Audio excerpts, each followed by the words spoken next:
In this module, we are going to talk about role and hegemony of states in illegitimate controlling of nations. Hegemon states. The history of hegemon states is traced back to the ancient Greece. Hegemony represented the politico-military dominance of a city-state over other city-states of Greece. In contemporary world politics, hegemon state refers to the political, economic, or military predominance or predominant state as compared to others. The dominant state is called the hegemon. In the global political system, it is very difficult to stay or to sustain the hegemony because states are becoming more interdependent in various ways.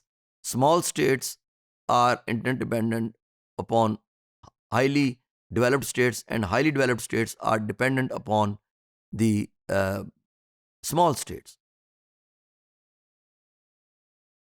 The political, economic, and cultural power of the United States make it a hegemon.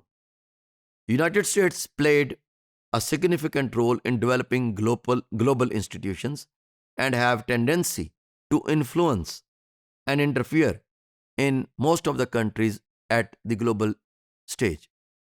The crisis of 2008 illustrates that economic and financial situation of the United States affects the entire planet.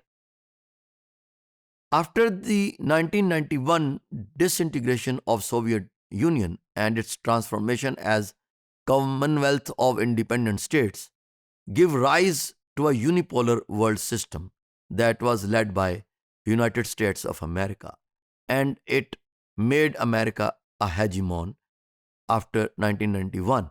And in 1992, the Bush administration introduced its new world order that based on democracy, peace, and anti-terrorism, and there was more democracy, laissez-faire, free trade in the world.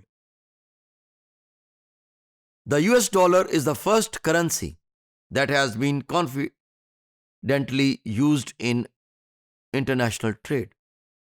United States has been the biggest contributor to provide financial aid for development in Middle East and other regions of the world. It is considered as the hardcore of international economy. If you just focus on this, that why the developed countries, especially the United States of America, is giving aid to other countries. Obviously, to influence, to have its influence upon the weaker states or on developing world. However, being in the position of hegemon, it gives edge to control the weak nations illegitimately, as the hegemon is not accountable to other countries. Being hegemon, it gets easy and cheap access to raw materials, exploitation of labor in exchange for low wages. It is involved in labor-intensive and polluting activities. This is how hegemon usually try to give aid to the weaker nations just to exploit their raw materials later on. United States is specialized in high value added products, which means that it obtains the greatest benefits, whereas underdeveloped and developing countries usually export agricultural products that is less profitable. Hegemon has highly advanced defense, aerospace, communication, and technological knowledge, each of which contributes to strengthen the position of hegemon in the global politics. Usually, hegemon try to give the other parts of the world technologically sophisticated products as compared to the developing world that used to provide the global community more consumer products. That is why hegemon influence the weaker nations.